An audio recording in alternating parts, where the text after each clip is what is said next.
great honor, I would like to introduce our speaker today.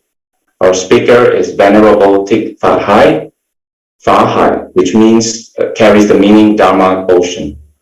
He's the seniormost Western monk in the tradition of the Plum Village, which the founder, Venerable Thich Nhat Hanh, was a peace activist himself in the 1960s and later started the mindfulness practices throughout the world. Venerable currently resides at Mountain Spring Monastery in the Blue Mountains, west of Sydney, Australia. He is an active meditation teacher who leads retreats, days of mindfulness, workshops, and talks throughout the United States, Canada, Europe, Australia, South America, and Asia. He has publications such as Nothing to It, 10 Ways to Be at Home with Yourself, and the 8 Realizations of Great Beings, Essential Buddhist Wisdom for Waking Up to Who You Are. As we can't make prostrations to express our respect to our speaker today, let us put our palms together and make 3 bows with folded hands.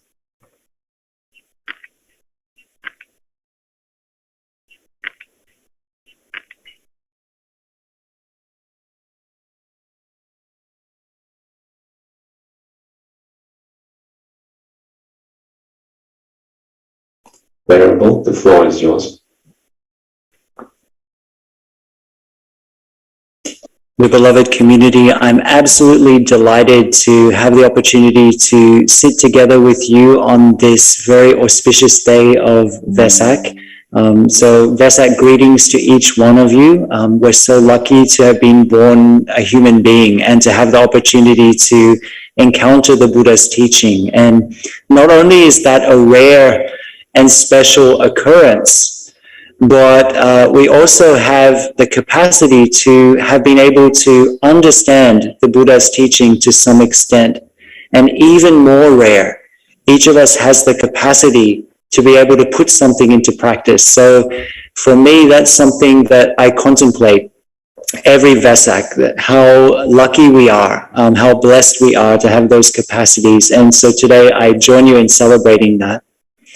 And I'd like to begin, in addition to expressing my thanks to all of you for this very kind invitation and for the sincerity of your practice, I'd like to begin by inviting us all to find a comfortable position, a position that we feel completely relaxed, we feel at ease, but we also feel upright and stable.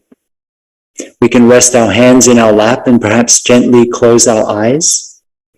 And I always like to invite my friends, once they've established their posture, to take a moment to rock their body back and forth in order to bring our spine into alignment, to invite the vertebrae to rest one on top of the other so that we're upright. We can also roll our shoulders back slightly. Very often we roll forward our shoulders, closing our heart space. So just inviting a sense of openness to our heart space. In fact, as we cultivate mindfulness, it's important to remember that sati, the word that we translate as mindfulness, can equally be translated as heartfulness. This sense of embodiment, this sense of presence, this sense of inhabiting our experience. And so this is the kind of energy that has the capacity to transform. And this is the kind of energy that we'll be cultivating in our short guided meditation today. It seems like an appropriate moment to cultivate some unconditional friendliness towards ourselves and towards the world around. So as you settle into a relaxed and upright posture, just closing your eyes, I invite you to bring a gentle attention, a curious attention, a loving attention to the physical sensation of your in-breath and your out-breath, wherever you feel it the most. In your curious attention, a loving attention of your nose to the inside your nostrils, your sinuses, the back of your throat, your lungs rising and falling. And as you breathe in, gently and kindly resting your attention with your in-breath all the way through. And as you breathe out, gently and kindly resting your attention with your out breath all the way through.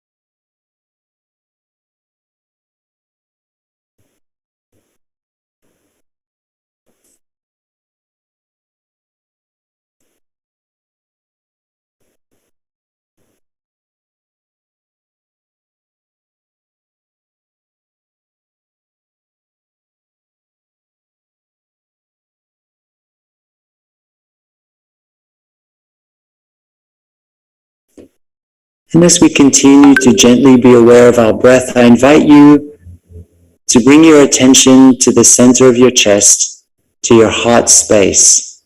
And as you breathe in and out, perhaps breathing into your heart space.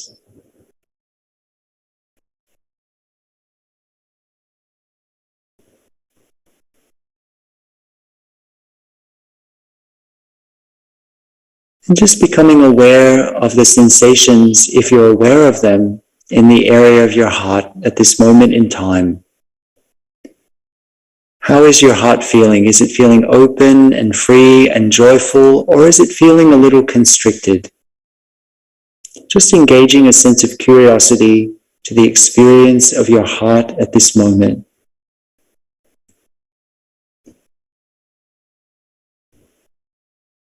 If you're not aware of any sensations in the area of your heart, you can also visualize your heart.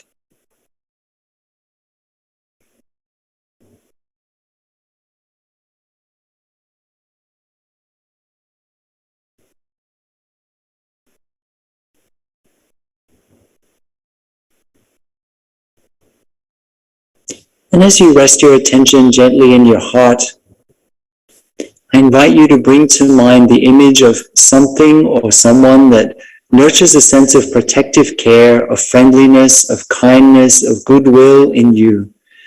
Perhaps the image of a small child, perhaps an aspect of nature, maybe a small animal. And as you bring that image to mind, just notice if there's a sensation shift in your heart.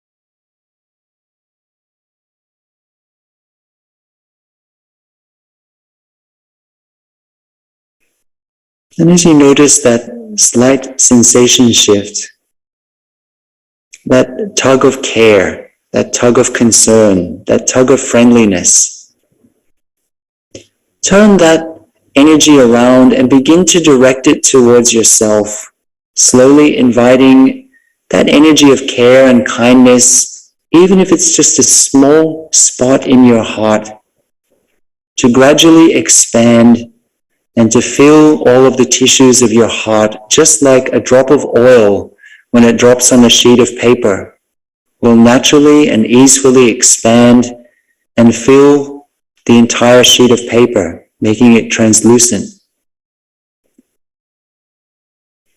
And as that energy of goodwill and of kindness expands, slowly but surely to fill your heart, let's begin to wish ourselves well, using words or phrases such as, may I be happy, may I be well, may I be at ease and filled with joy just as I am, just as I am.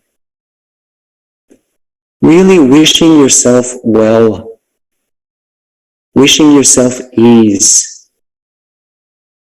wishing yourself happiness.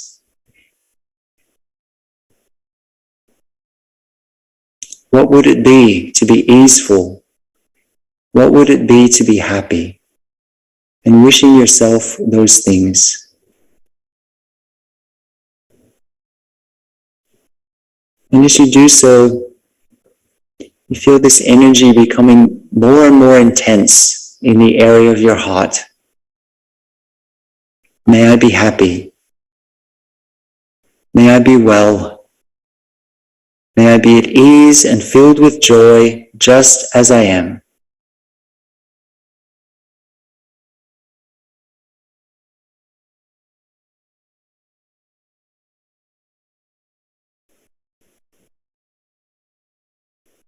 And as we continue to wish ourselves well, we notice that slowly but surely our heart is feeling as if it's filled to overflowing. All the tissues, the muscles of our heart, saturated with this energy of kindness, of goodwill, may almost feel as if our heart wants to burst open, wants to overflow. And if that's the case, we allow this energy to flow forth from our heart, perhaps visualizing it flowing along with the circulation of our blood through all of the cells, all the muscles, all the bones, all the tissues, all the organs of our body. May I be happy.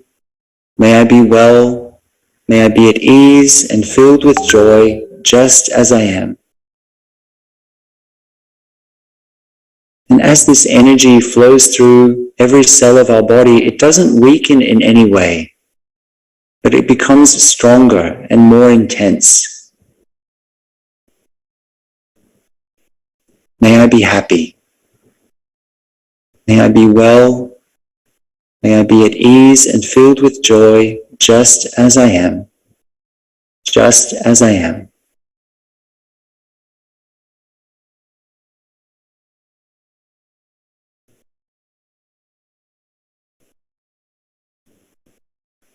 Saturating every single aspect of our body, leaving nothing out.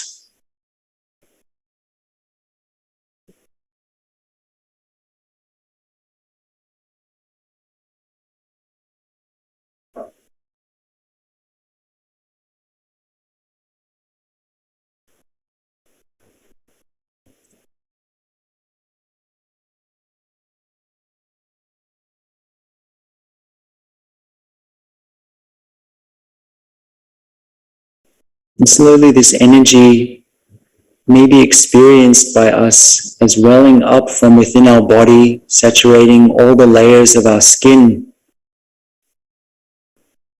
And it might even feel as if it wants to burst out from the pores of our skin.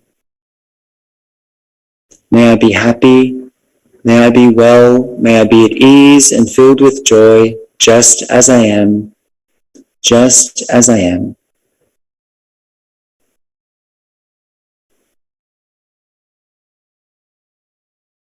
We might even experience this energy of kindness flowing out of all the pores of our skin. Or if we're not experiencing that, as we breathe out, we can breathe out loving kindness, as if we're blowing up a balloon that's situated all the way around our body, that's gradually getting larger and larger. We're saturating the air around our body with this energy of kindness. As we wish ourselves well, we experience this welling up of kindness. We also express this kindness and friendliness out to all beings, seen and unseen, big or small, already born or yet to be born, in the space around. May you be happy. May you be well. May you be at ease and filled with joy, just as you are.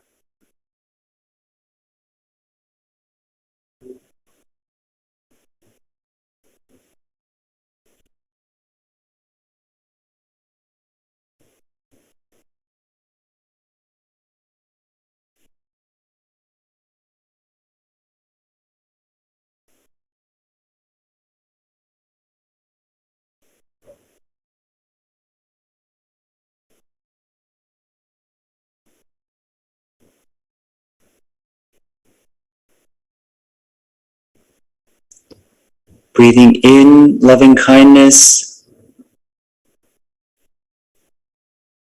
breathing out the breath of loving kindness.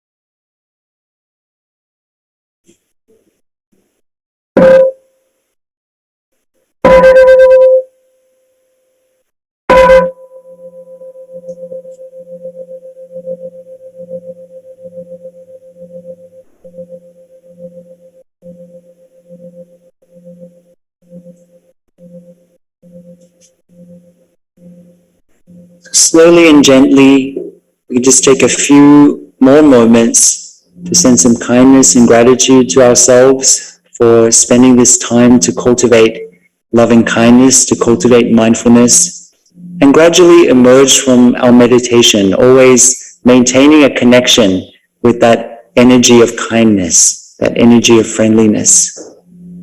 Perhaps rolling our shoulders, flexing our hands, turning our head from side to side. And just taking a moment to reflect on how we feel after that meditation. If we feel a little bit more easeful, a little bit more present.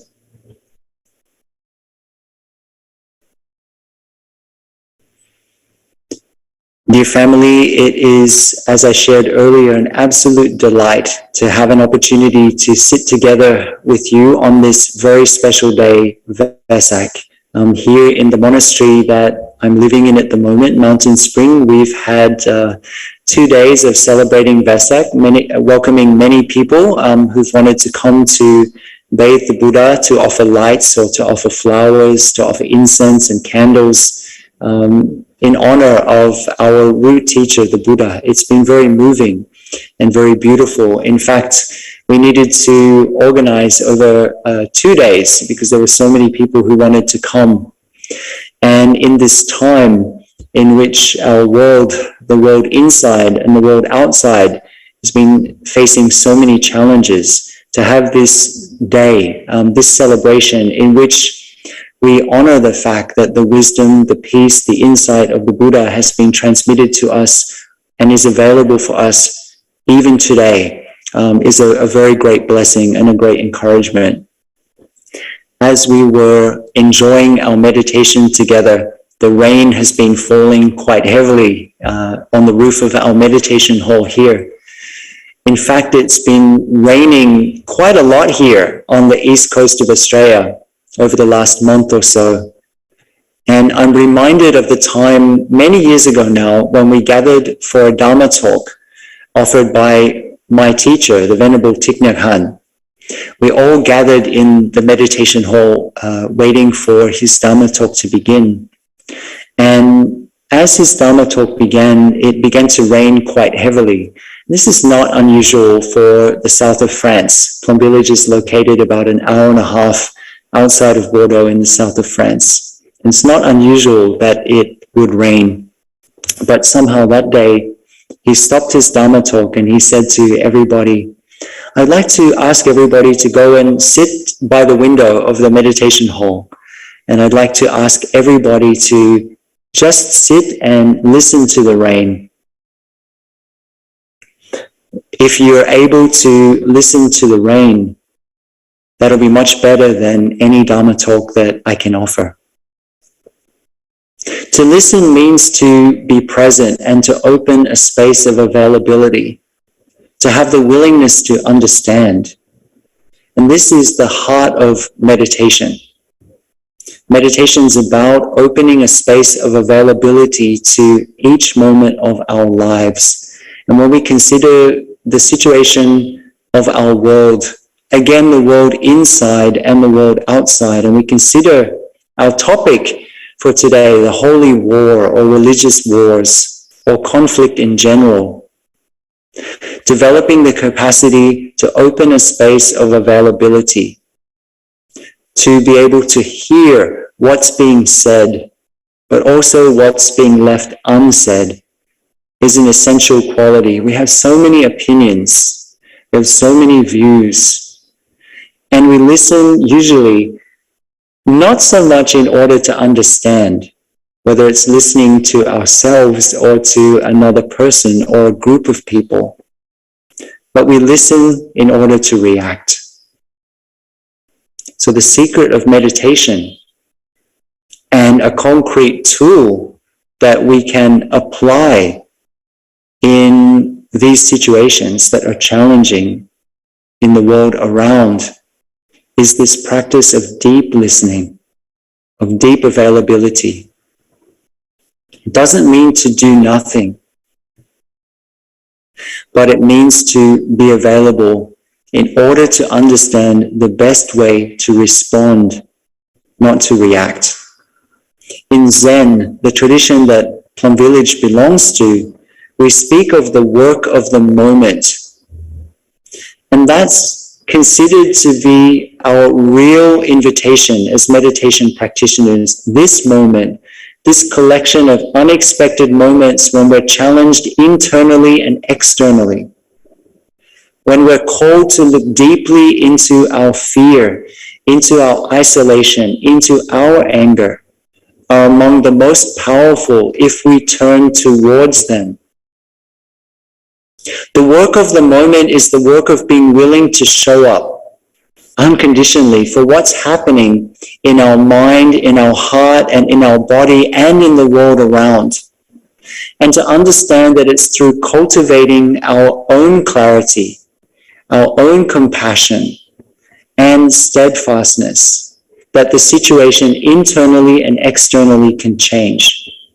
When we consider war, when we consider injustice, discrimination, and so on, our usual tendency is to focus primarily on fixing the external situation, whatever it might be. The Buddha's insight is that the external situation is a reflection of the internal. They're not separate. In Plum Village, there's a saying, peace in oneself, peace in the world. And this is an invitation to reflect on the internal aspects, the greed, the ill will, the ignorance within our own mind, and also to reflect on the deeper root causes of the conflict, rather than just on the surface level. If we don't do this, if we don't look deeply at the deeper issues and address them, then the situation is going to continue in various forms. If we're really honest, there's a great temptation to think, oh, the situation's so difficult. If only I had this or that condition, then everything would be perfect and I could really make a difference. I think that one of the most important realizations for us to have is that in this samsara realm, there's no perfect moment. That perfect moment, if there is one, is right now, right in the middle of the mess. Even if we ourselves are still a work in progress, that perfect moment to come forward is right now, bringing the insight that we have, even if it may not yet be perfect. Our community, our world needs us right now, just as we are. Doing the work of the moment means to have the courage and the willingness to show up and to respond to each moment just as it is, just as we are. There's no perfect moment, but at the same time, every moment is a perfect moment. One of the great Zen masters, Master Rinchi, in Japanese, Master Rinzai, in Vietnamese, Master Lam Te, once said, every day is a good day. If we're willing to open our hearts to every moment and respond, then each day, just as it is the most wonderful moment for us to cultivate our hearts and to bring healing to the world inside and the world outside. Honestly, for many of us, this moment in time might seem a bit or a lot overwhelming or unsatisfactory. But if we know how to not run away from that, if we recognize it and stay with it, then this can be the starting point of a real journey. To be willing to turn towards rather than away. And the real journey here is not a journey to somewhere in particular, or to get something that we think we don't already have. If we're not careful, then this can be a major issue in our practice lives. The tendency to practice meditation or the spiritual life from a sense of lack, or trying to get something, to get peace, to get happiness, to get enlightened. For many of us, this was perhaps the starting point of our spiritual journey. We practice in order to get enlightened, to get happiness, to get peace.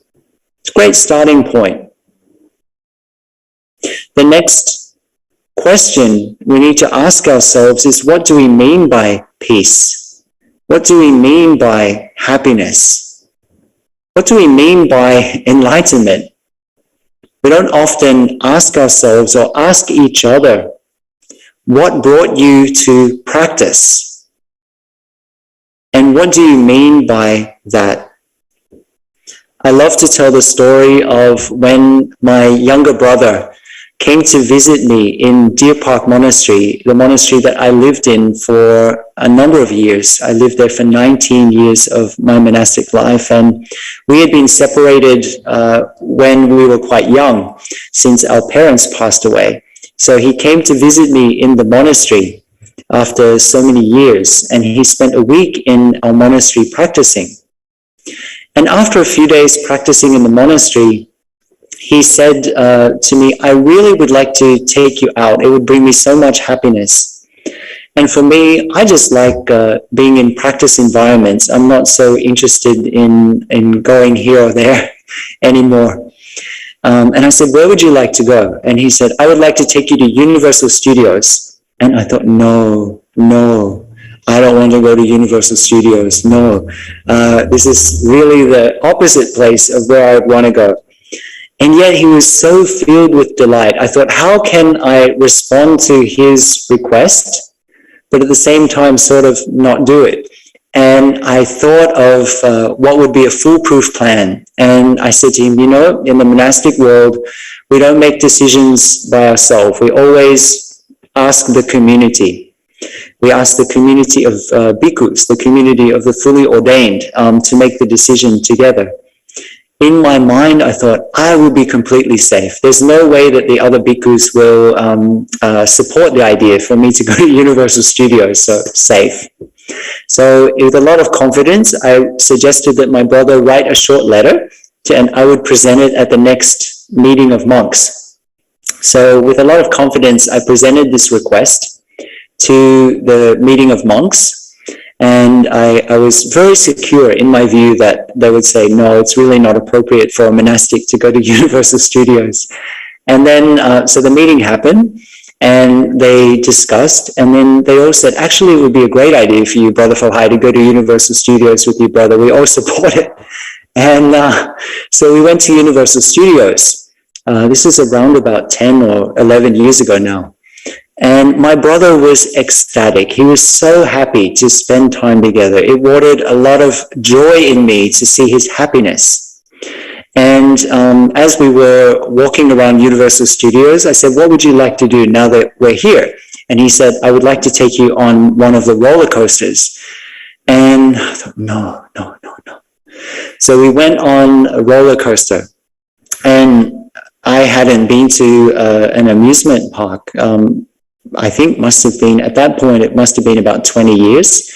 So that was the first visit. I knew nothing about the fact that they took photos of people at the end of the roller coaster rides and things.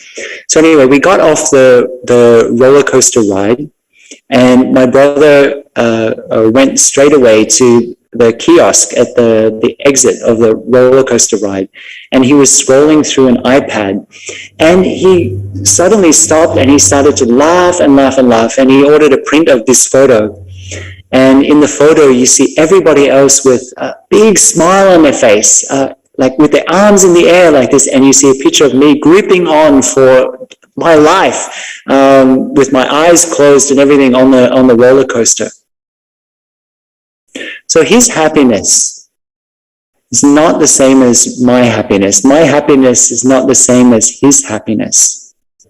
So I think it's important, in order for us to go more deeply, to not only ask ourselves what brought us to practice. Why am I a practitioner? And then to honor whatever answer comes up, whether it's to become happy, to touch wisdom, to become more peaceful, or to become enlightened. But honor it by asking ourselves and reflecting on what do we mean by that? And how can we touch it now? And also to be aware of this tendency to approach practice from the attitude of lack, thinking that we are going to get something that we don't already have, this energy of want.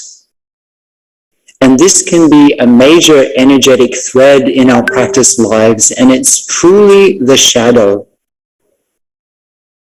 The other aspect of this, for me, is also an invitation for us to look into the nature of desire, tanha, craving or thirst. Since in order for lasting inner or outer transformation to be possible, then discerning the moments that a wish is coming from insight or coming from desire is essential. Of the three aspects of desire, two seem particularly relevant for our topic this evening.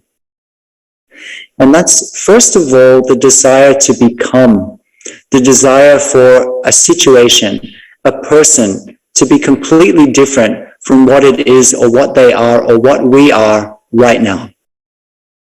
If only I could be happy, if only I could be peaceful, enlightened, or if only they, whoever they are in this moment to us, would do this or that, or be like this or that, then everything would be perfect.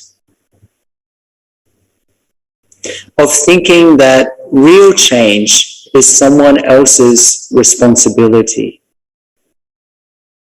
The idea that we need one more thing, bhavatana, the idea that we need something, we need to become something. And the other aspect of tanha, or desire, is the idea that we need to get rid of something or someone, or an aspect of our experience, in order for things to be perfect. It's called in Pali vibhavatana.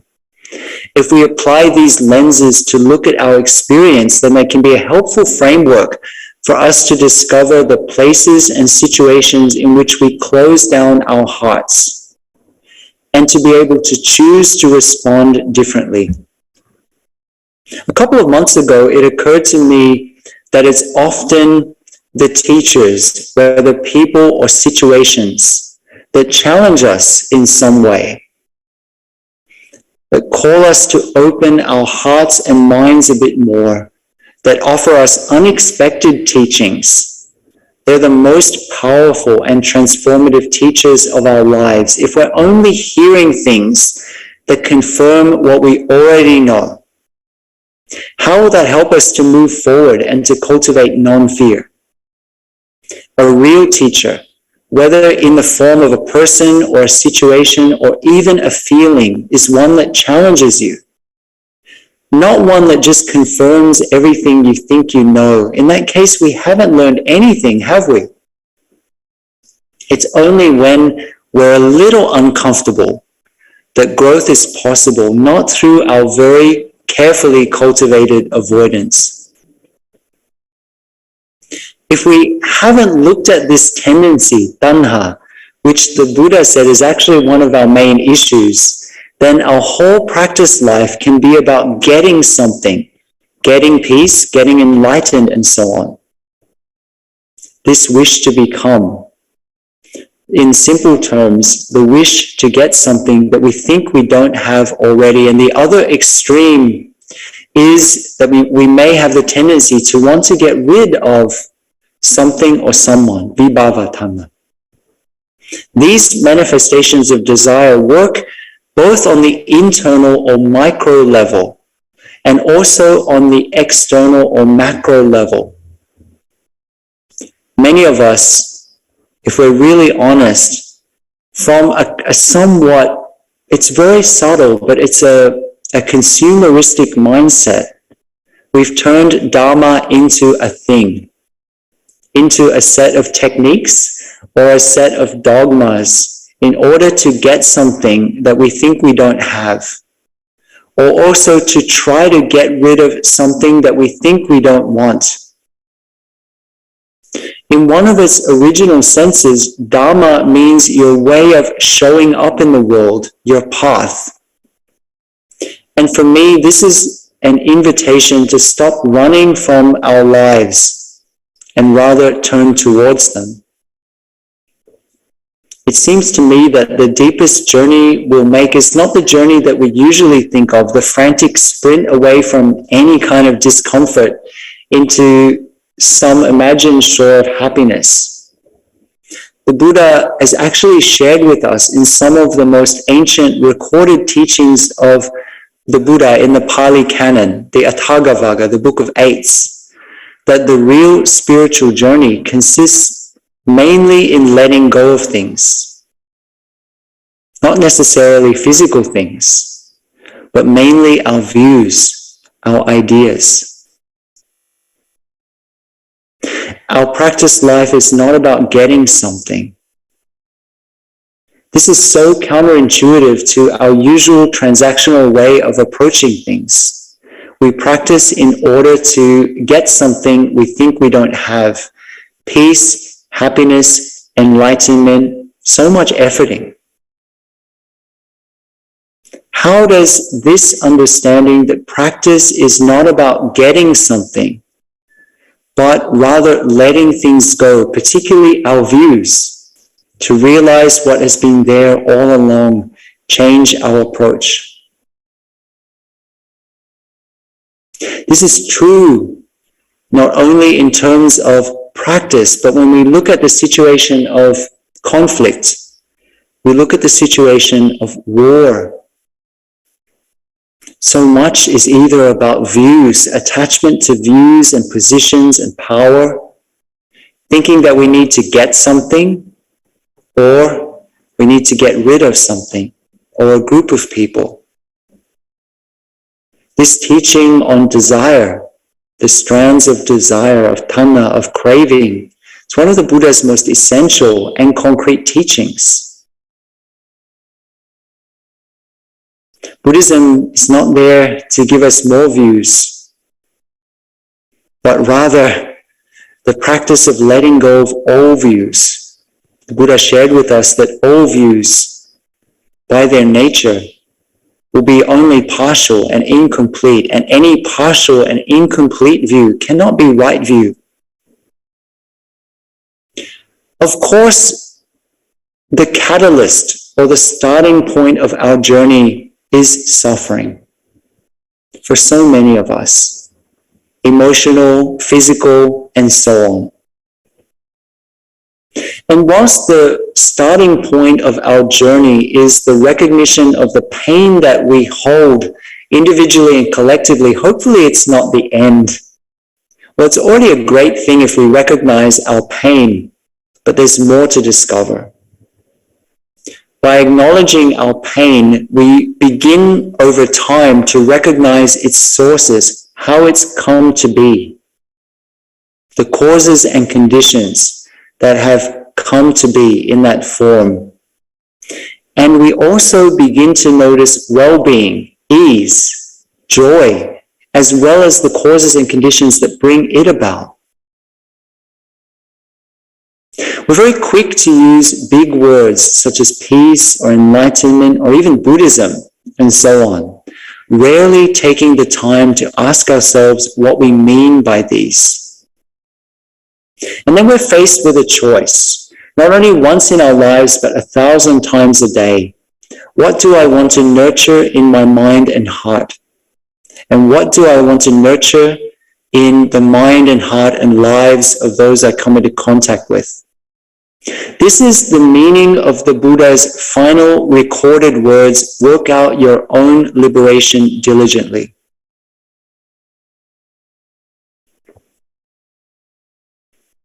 The starting point for any meaningful contribution to social engagement is looking at the wars within ourselves. Diligence is essential, but we've often turned our diligence and sometimes our practice into a dry and joyless thing. Diligence is the capacity to keep working your edge, the place that you feel just a little bit uncomfortable, wherever that edge might be in this moment. And then being willing to fail over and over again. Because it's often when we fail, when the bottom drops out of our bucket, that true insight has a chance to arise. So my invitation, the first of my invitations to everyone today, is to be willing to do your work. We're quite expert on the work that everybody else needs to do.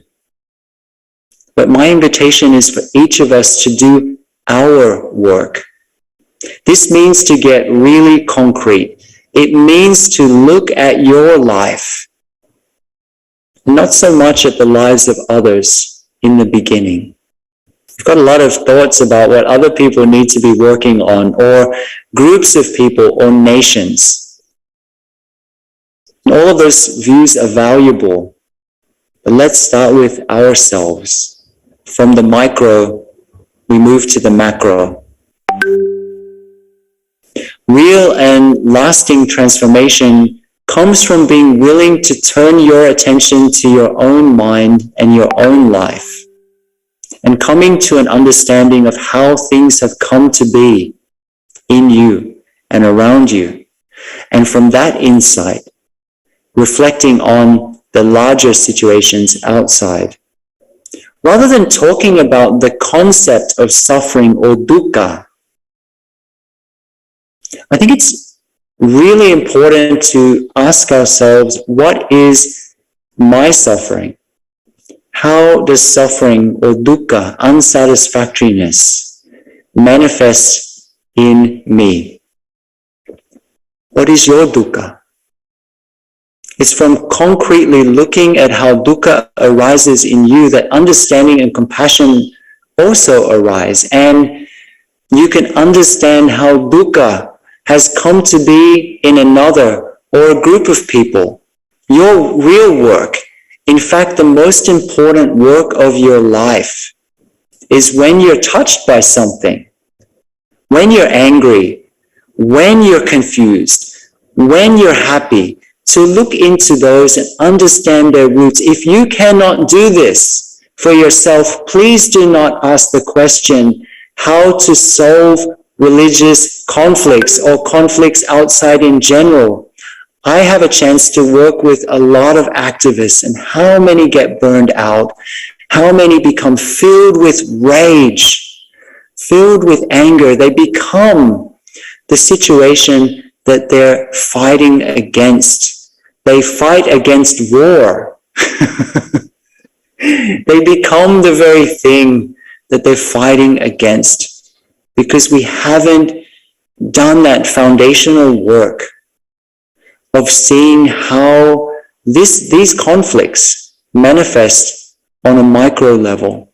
The dukkha in us, in order to address and transform the dukkha in the samsara realm all around, the dukkha in us, looking at the dukkha in order to level within ourselves, and gradually us looking at the dukkha in order to level within ourselves, and gradually us looking at in the middle of a situation, and be clarity, be peace, be change.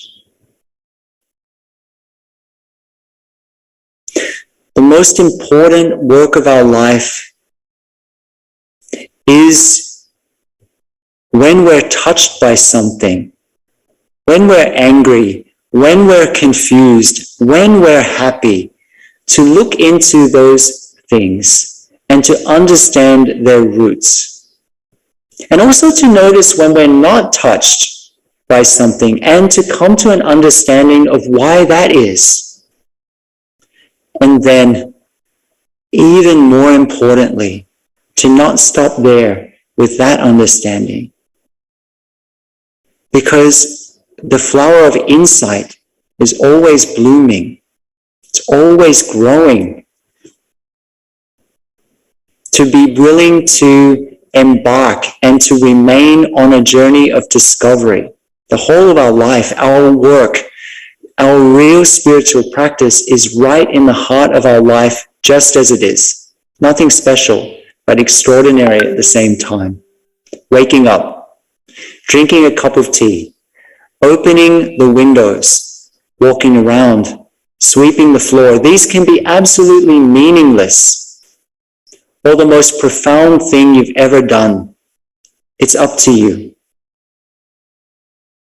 We've been very well trained and very well conditioned to be distracted and running after things, running after views, ideas, and positions, and we've been very well trained in this way to not be powerful.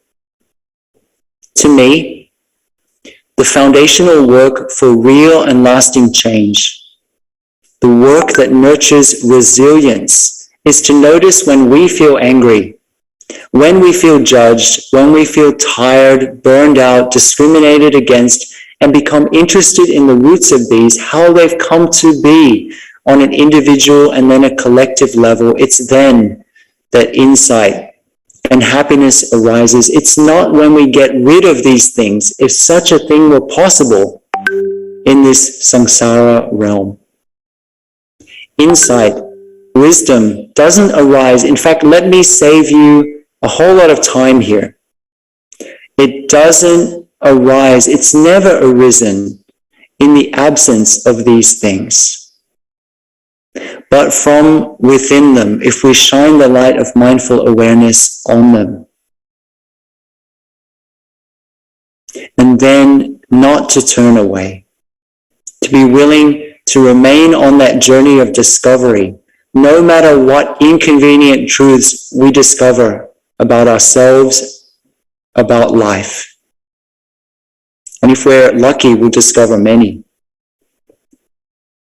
When we think of war, many of us think of the very real and heartbreaking conflicts around the world, between nations, between religions, between groups of people, between family members. But there are also many places of war in the human heart. And in fact, some of us, if we're really honest, approach our meditation practice, our spiritual practice, our spiritual life as a kind of war, a kind of holy war. The micro and the macro, they reflect each other. Let's notice the languaging that's common in some Buddhist practice circles. Let us fight the defilements, and so on. Not realizing that the things that we call hindrances are in fact the very ground from which wisdom and insight arise, if we look deeply into them and understand their roots. That is where wisdom and insight will manifest from. Doesn't fall from the sky, as nice as that would be. So don't turn yourself into a war zone. In our spiritual life, it seems to me that it can be helpful to consider some of the subtle views that we hold. For example, what does transforming your suffering mean to you? Let's imagine that you're a person that experiences physical pain. Does transforming suffering mean that there's no more physical pain for you, for example? Is that something that's possible in this samsara realm?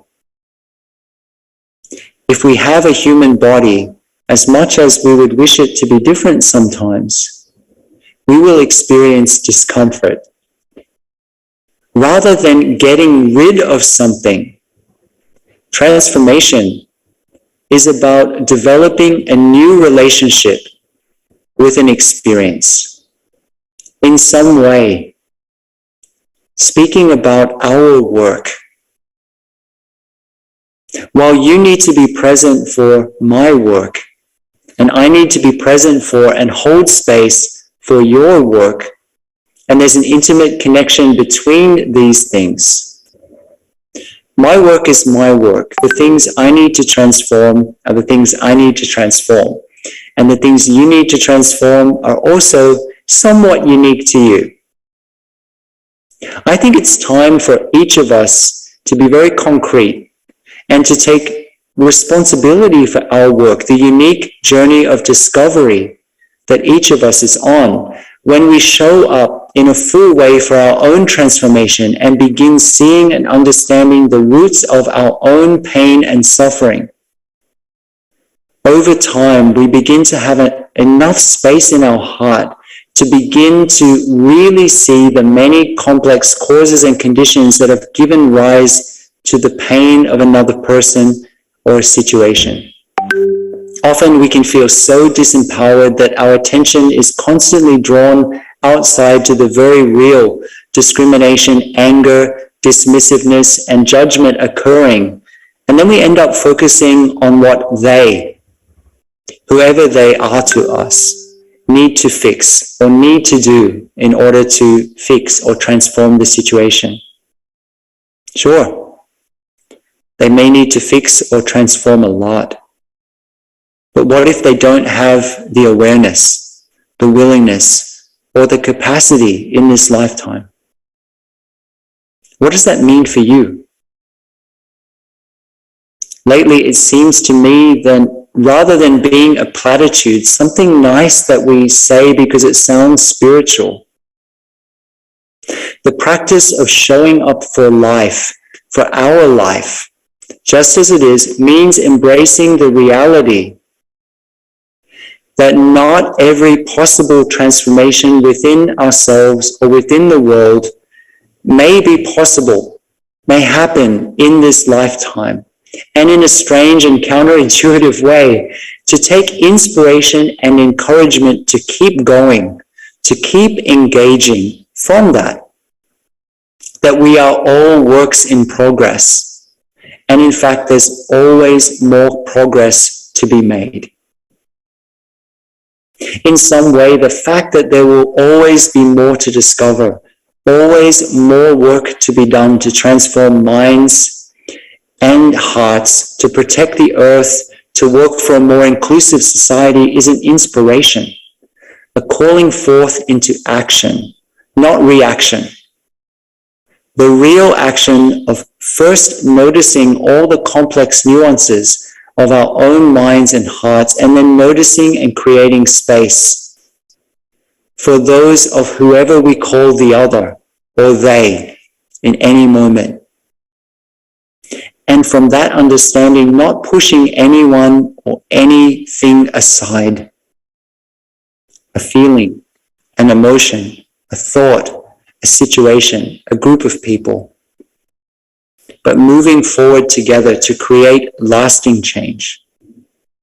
Each of us has a wound. It probably led us to the spiritual life, and it probably still informs our spiritual life, even up to now.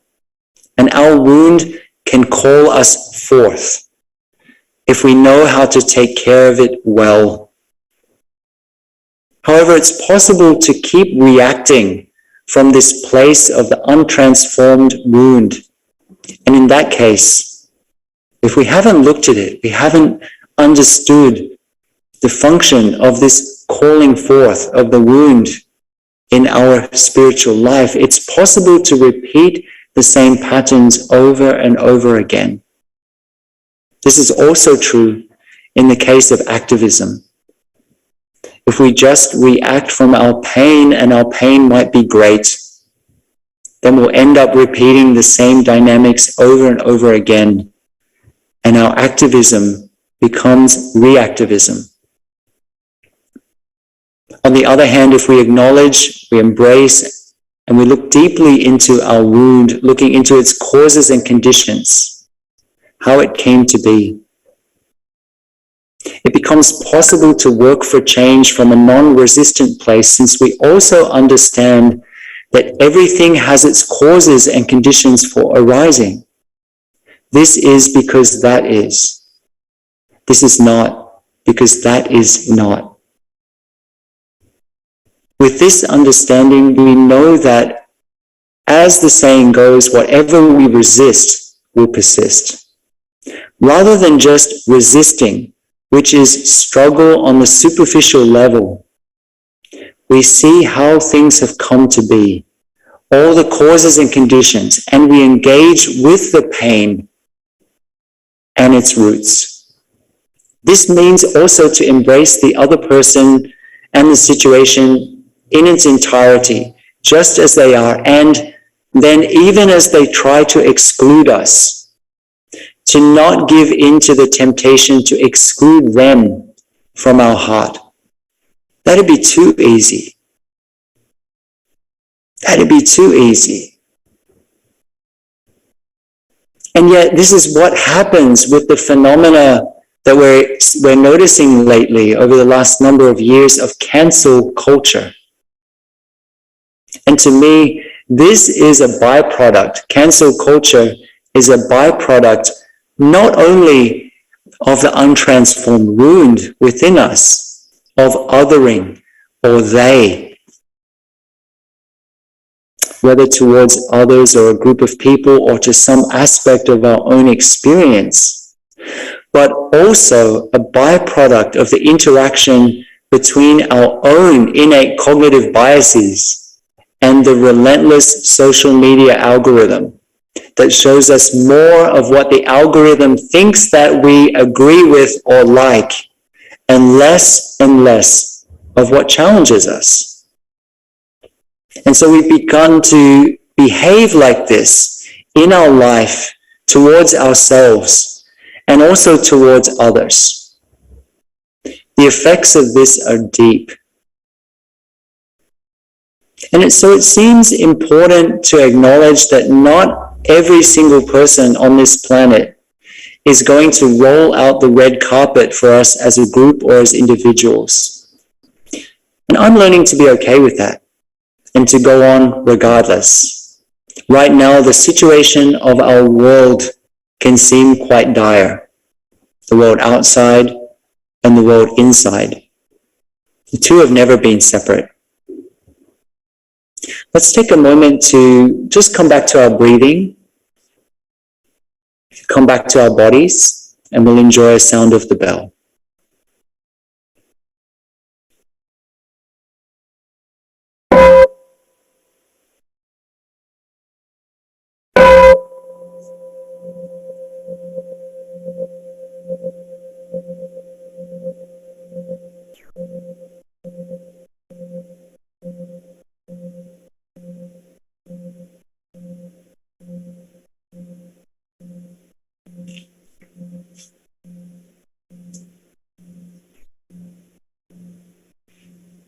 In Buddhism, there's a metaphor of a raging stream. It's more of a torrent, really. And when I think of this torrent, this metaphor in Buddhism, I remember years ago when the brothers of Upper Hamlet, Dharma Cloud Temple of Plum Village, went on their first canoeing outing. We were canoeing down the river, and the brother who was in the canoe with me said, "Brother Fohai, please lay down and take a rest. I'll row for a while." So I lay down and I rested. Suddenly, our canoe was caught in some rapids, and I was flung out of the boat. I didn't know which way was up or down. I began thrashing around, and I was disoriented. After thrashing around under the water for a while, I realized counterintuitively that the first thing I needed to do was to stop struggling against myself, to try to relax right in the middle of that whirlpool, and to let the stream be the stream, to let the torrent be the torrent. That way I would slowly figure out what I needed to do. And so I did that, the last thing that I really wanted to do. I let my body go limp. And a few seconds later, after I let my body go limp, I broke the surface. letting our bodies go limp in the middle of a whirlpool.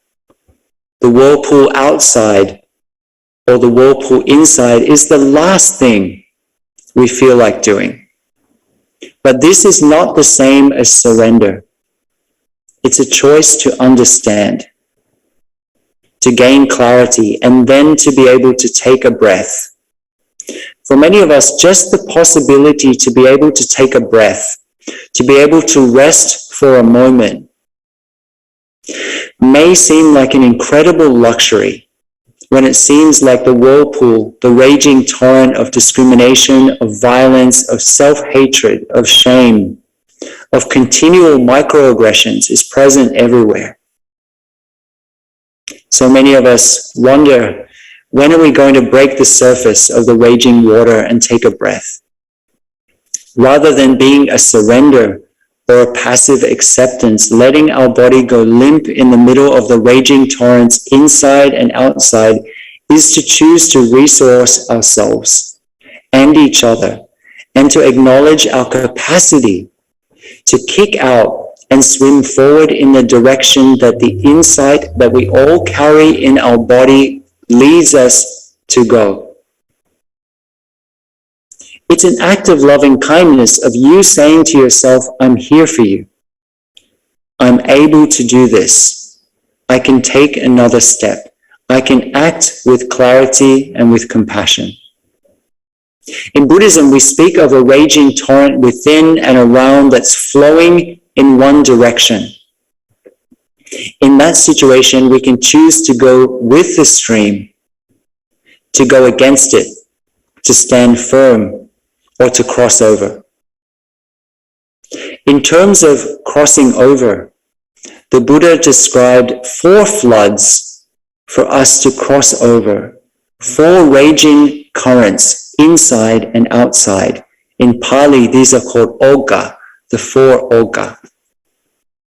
The first flood, the first torrent, is Kamoga, the flood of sensual desires. This is being pulled in 1,000 directions by our senses. In every moment, our senses are receiving stimulus, sights, sounds, smells, tastes, touch, and so on. Whenever there's a stimulus, there's a response.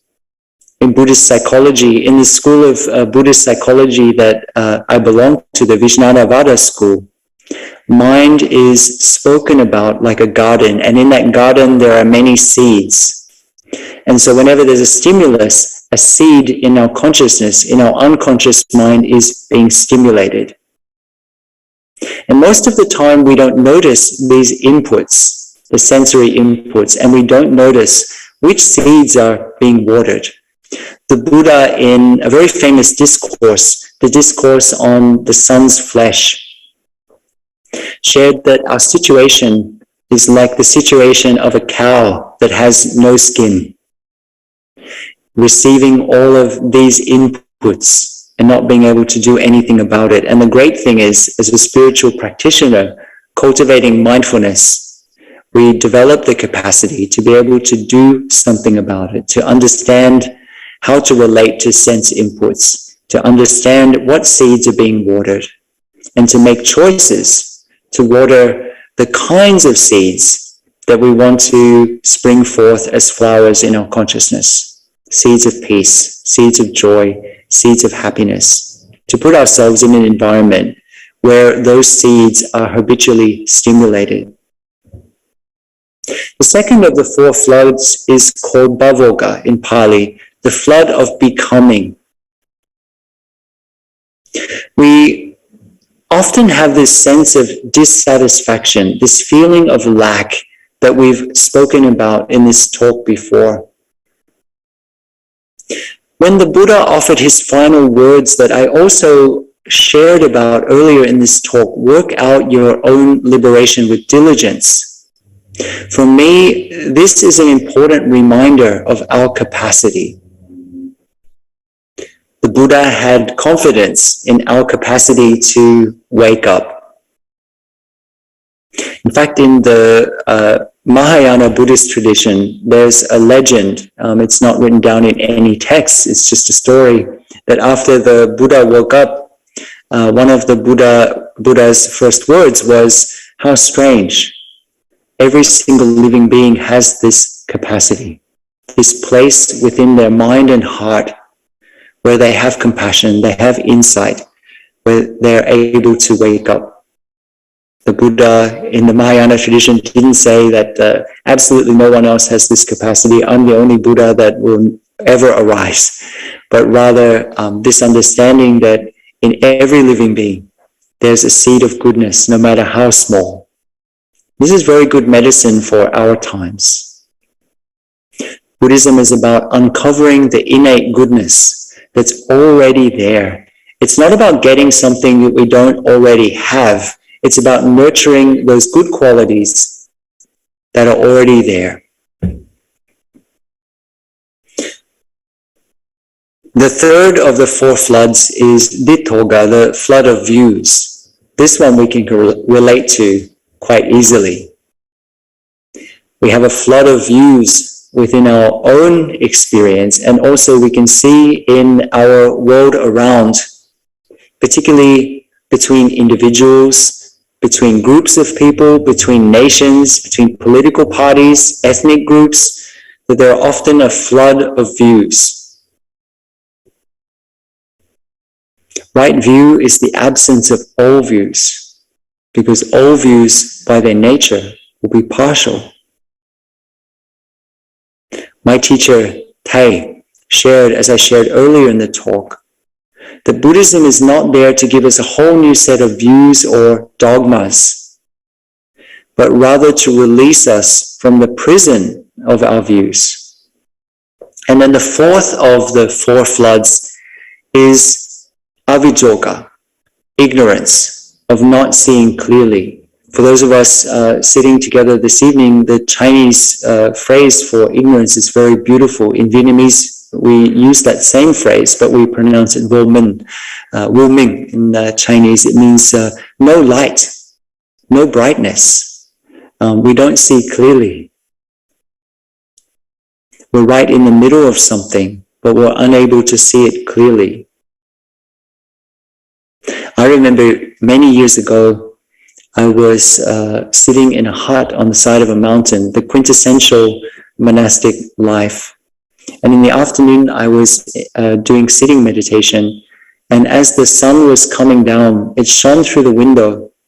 And just in and of itself, without any effort, it illuminated all of these specks of dust in the air. I was able to see all of these specks of dust that up until that moment, I was unable to see. This is exactly what mindfulness does. Mindfulness illuminates more, helps us to see more of what's there. We're able to see so much more clearly than when we're able to before. We can engage in this practice of crossing over as a kind of war, thrashing about. But we're just going to tire ourselves out, and we're not actually going to get that far. Or we can soften our body, soften our heart, and relentlessly keep moving forward. My teacher, Thich Nhat Hanh, used a phrase often in Vietnamese to describe the quality of the practice. In Vietnamese, it's miên mật. It means continuous. And if there's one word in English that I would describe this quality, the quality necessary in a practitioner in this time, it's relentless. The definition of relentless is continuing in an uninterrupted way, in a determined way. Now that's really the heart of the practice, isn't it? That's the very essence of the practice life. It's also a manifestation of resilience. To not settle for what others tell you, or for that matter, what you tell yourself. To be continually exploring new aspects of life. And this is the very definition of courage, the very definition of relentlessness. And to me, this quality is absolutely necessary in this moment if a future is to be possible. This is being relentless. I will not give up. Most of all, I will not give up on myself. If you cannot give up on yourself, you'll be able to not give up on the situation of the world around. I will not betray myself into small comforts, mistaking them for true security. As a relentless practitioner, the willingness to question all of our assumptions and beliefs and the ways that we do things and the things that we hold dear is fundamental to dealing with conflict and also any meaningful spiritual life. My teacher Thich, in the heart of the Vietnam War, that terrible tragedy, which in Vietnam we call the American War, was asked a question. He was asked the question, if you had to choose between preserving Buddhism and world peace, which would you choose? That if you had world peace, that Buddhism would, the form of Buddhism would disappear. And my teacher said something that might sound quite shocking. He said, I would choose peace. I would choose world peace. Because world peace is the manifestation. Peace within, peace around is the very manifestation of the fruit of Buddhist practice. Buddhism is a container for that experience. To be in that place of not taking things for granted, of being willing to embark and remain for the whole of our lives on a journey of discovery of what this world is, what we are, and what our real situation is, means most importantly not to run away, even when, or especially when, we discover an inconvenient truth about the world outside or the world inside. Inconvenient it will be, because if it is true, it will be against the stream. Any real discovery, any real insight will by its very nature be inconvenient, since it will shake us out of our preconceived notions. Otherwise, if it's something that just fits our preconceived ideas, then it's probably not the highest wisdom. Wisdom, insight, doesn't come pre-packaged. And the thing is, if we're lucky, and if we're progressing on our spiritual path, we'll continually discover inconvenient truths about ourselves or about the world around us. That's what spiritual life's all about. Being willing to show up for what is regardless, for what's real and for what's true. And then not to settle, not to think that we've reached the ultimate understanding, but to keep on going.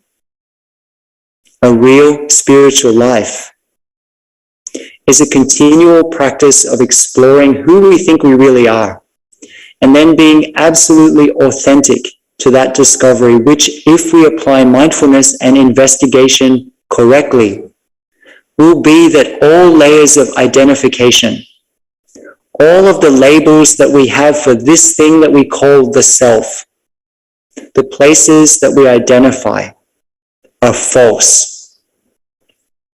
They don't reflect the reality. They're places to hide. And this is not easy, but it's necessary now more than ever when we look at the situation of conflict. In the texts, there are said to be two ways to deal with fear and with challenging situations. The first practice is the practice of changing the peg. If it's too much to handle, then we go and do something that we find nourishing and healing. But for this to be meaningful, it can only ever be a first step. It can't be a final resting place. Otherwise, it's just a practice of avoidance, of spiritual bypassing. Many of you might be at university right now or have just come out of university. working on a degree, please, if nothing else, don't work on a master's degree in avoidance. Many of us already have a master's degree in that. In fact, some people might even call it spirituality or ascendance or transcendence. This continual running away from what is, and that strategy is going to work for a while, but without the courage to kick out and start swimming against the current of our own habit energies, we'll drown. This first practice of changing the peg is a practice to undertake in order to resource ourselves for the second aspect of the practice, which is to turn towards that which challenges us, the so-called demon, the demon outside or the demon within, and to befriend it, to understand that this is your greatest teacher who's come to you in an unexpected form, and that if we are solid, if we're clear, then hidden in this situation is great wisdom. So please, if you're a good student of the Buddha, look at your life, look at your situation, and then as good students of the Buddha, let's do what the Buddha actually invited us to do. From seeing how dukkha arises within us, to build ourselves a raft of the teachings and practices that will help you to transform your situation. Knowing that your situation on a micro level is also a reflection of the macro level, the situation of the world around. They're not separate. Our transformation goes together with the transformation of the world around. And using the metaphor of crossing over, perhaps you see yourself at this moment as standing on a shore of suffering, and that we need to cross over to a shore of liberation. And then if we're lucky, we cross over, not only once, but many times a day, many times a moment, the journey of 1,000 lifetimes, or the journey of a single moment. We cross over those raging torrents, and then something wonderful, something strange happens. We pull ourselves up on the bank of the so-called shore of liberation. After that crossing over of many lifetimes of a single moment. And we stand up and we look around and we realize that we're standing in exactly the same place as we were before we began the journey. But somehow everything has changed. This journey of so many lifetimes of a single moment has brought us back to the very point of our departure. That which we've been looking for has somehow been available for us all along. Let's enjoy a sound of the bell.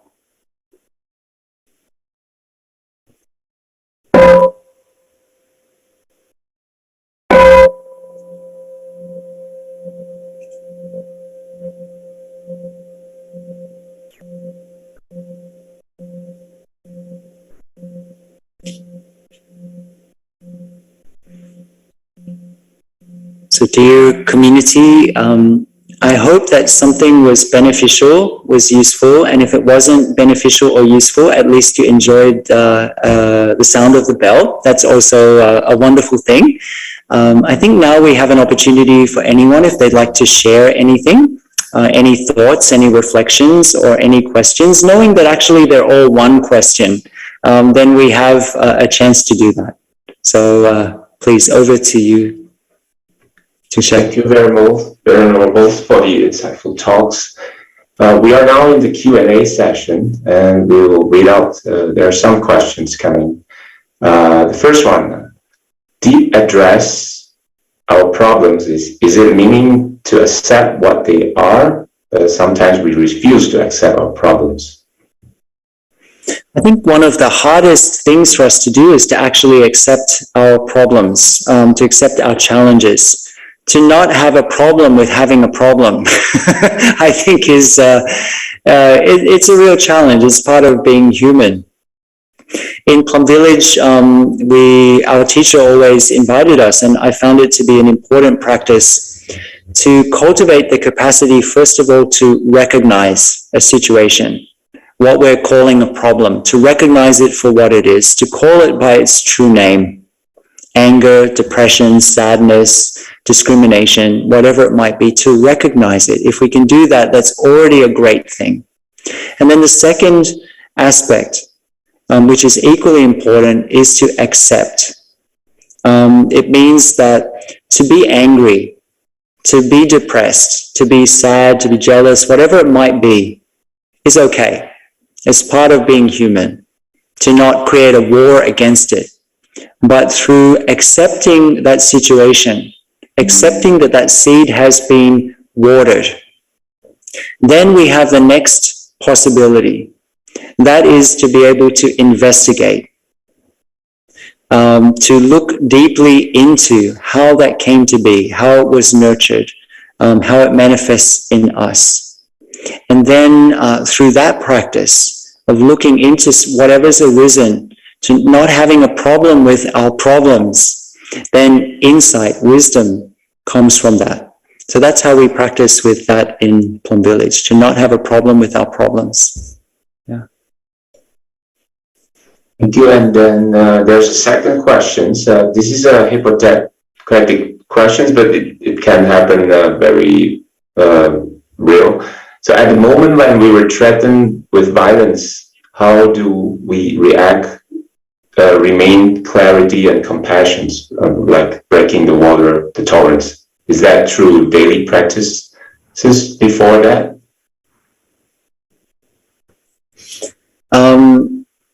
This might seem like a theoretical question, but in fact, we're faced with violence every day. We're faced with violent words, we're faced with violent thoughts, we're faced with violent actions. And many of us, when we think about these violent words and actions and so on, we think about others, but also within ourselves as well. We think about killing, which, of course, for those of us who are not monastics, we have the 5 precepts. The first precept is not to kill. But how many times a day do we kind of think of another person or a situation and want to get rid of them, to want to kill them, and in that sense, to get rid of them and so on. So first of all, we need to look at that energy of violence within ourselves. Violence arises when we see a person or a situation as somehow separate from us. We see ourselves in a situation of opposition to that person. Accepting and embracing that person doesn't mean that we necessarily adopt all of their views, or that we condone their behavior. There's something in non-violent practice that is called the protective use of force, in order to prevent somebody from harming themselves or harming others. In fact, if we look at one of the foundational texts in Buddhism, the Metta Sutta, some of us think of loving kindness as a gentle, kind of nice energy that we cultivate. This sense of friendliness towards ourselves, it feels good, it's nice.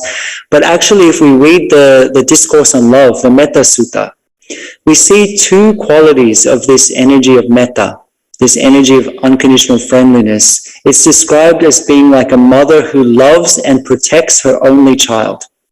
This is in the Metta Sutta.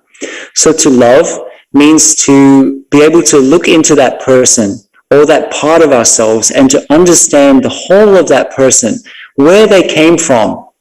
Perhaps they came, if they're somebody who is really racist or so on, they might have come from a situation of poverty, of discrimination themselves, never having had come into contact with people of other cultures and so on. So we look into, they may not have had education and so on. So we look into all of those causes and conditions of that person. This is loving, and we recognize and we accept.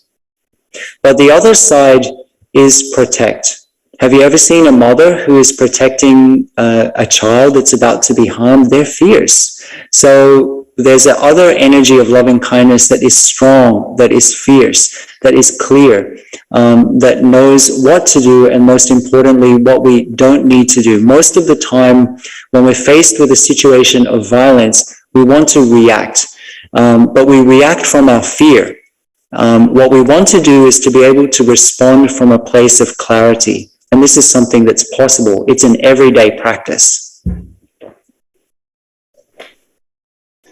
That leads to the third question. It's also a theoretical question. If we're being forced to join the army, to join the war, what should we do as a Buddhist to practice not kill? Or should we refuse to be part of the army, or we have to join the army and maybe forced to, when we have access to weapons, then we are forced to kill?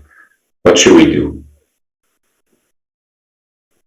This is a very hard question and a very real question. Everybody's in a very different situation. I often, in these ethical questions, there's actually no right and wrong. We know what the Buddha's teaching is, that as Buddhists, we practice non-violence, and we can't condone an act of killing in any way, shape, or form. But at the same time, everybody has their situation. I know people in various countries around the world who have come from situations such as the one that we just described, where they come from very poor backgrounds. They don't have access to education or jobs and so on. And so they have taken up the opportunity to join the army because of those situations. There's no future for them otherwise.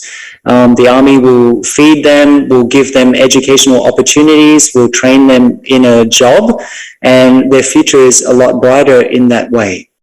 So for me, if you ask me, do I support somebody going out and killing? No, I do not.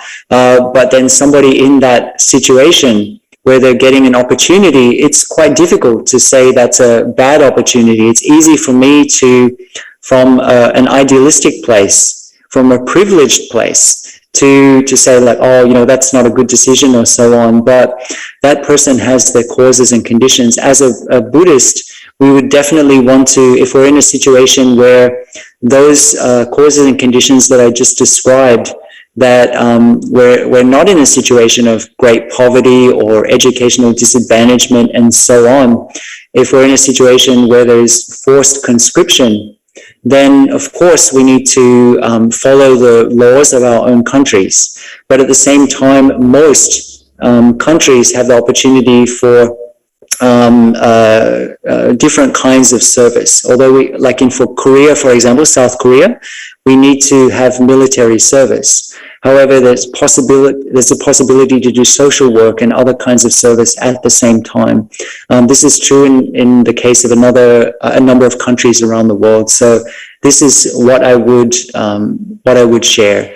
And then it's very difficult to theoretically share about different situations of war and so on. In those situations where, let's say, we're in the army and we're called up to war, such as in Ukraine or something at this moment in time, then we as Buddhist practitioners need to do everything that we can to de-escalate the situation, to become peacekeepers, to act in such a way that minimizes harm. This is what we need to do, that minimizes killing. Yeah, it's not an easy question. It's actually a whole lifetime of reflection in that question. Yeah, indeed. Well, in view of time, I would just like to summarize the talk. Thank you again for Venerables. Well, there are a lot of points from the talk, namely meditation is a way to listen to the world inside and outside, using deep listening. External situations is a reflect of the internal aspects, and we need to recognize the sources of pain and the good condition. Embrace to the calling of forth of the wound instead of react to it. Understand that everything has its causes and conditions of rising. And Venerables has used the metaphor of the hindrances of the four floods: the flood of sensuality, the flood of becoming, the flood of views, and the flood of ignorance. So let us put our palms together and make 3 bows with folded hands to express our gratitude to our teachers today.